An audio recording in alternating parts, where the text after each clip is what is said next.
আজকের সকালবেলা থেকে যে ঝড় হয়েছে আমাদের পশ্চিম ত্রিপুরার জেলার উপর দিয়ে, এবং যে তথ্য আমরা পেয়েছি আমাদের 3টি সাব ডিভিশন থেকে, দেখা যাচ্ছে যে আমাদের কাছে এখন অবধি কোনো মানুষ বা জন্তু জানোয়ার বা গৃহপালিত পশু এরকম কোনো কিছুর ইনজিওর্ড বা মারা যাওয়ার কোনো খবর নেই। আর এখন অবধি যা হাউস ড্যামেজ হয়েছে তা মেইনলি পার্টলি ড্যামেজ হয়েছে। যেমন সদর সাব ডিভিশনে আমরা পেয়েছি 153 হাউসেস পার্টলি ড্যামেজ, এবং মোহনপুর সাব ডিভিশনে আমরা দেখেছি সেখানে 34 হাউসেস পার্টলি ড্যামেজ হয়েছে, এবং জিরানিয়াতে 18টা ঘর পার্টলি ড্যামেজ হয়েছে।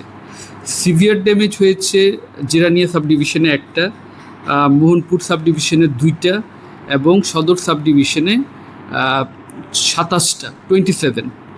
আর সদর সাব ডিভিশনে ফুললি ড্যামেজ হয়েছে 12টি। আমাদের মোহনপুর এবং জিরানিয়াতে এখন অবধি এরকম কিছু ফুললি ড্যামেজের খবর আসেনি, সন্ধ্যা নাগাদ হয়তো আসবে। এবং সাব ডিভিশনে আমাদের তহসিলদার এবং অন্যান্য যারা ফিল্ড ফাংশনারিজরা আছেন সবাই ফিল্ডে অ্যাসেসমেন্ট করছেন। ড্যামেজ আরও হয়তো সন্ধ্যা নাগাদ আরও উঠে আসবে।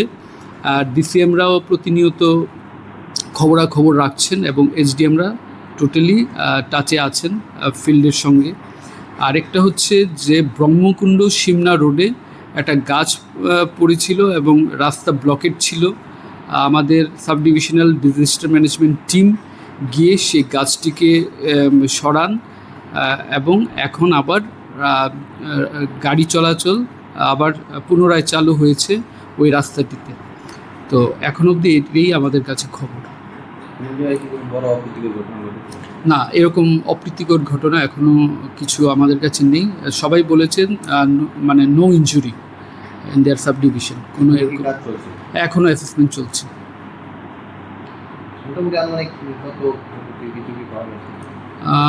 প্রায় এখন অবধি যদি আমরা পার্টলি এবং ফুললি ড্যামেজ নেই, প্রায়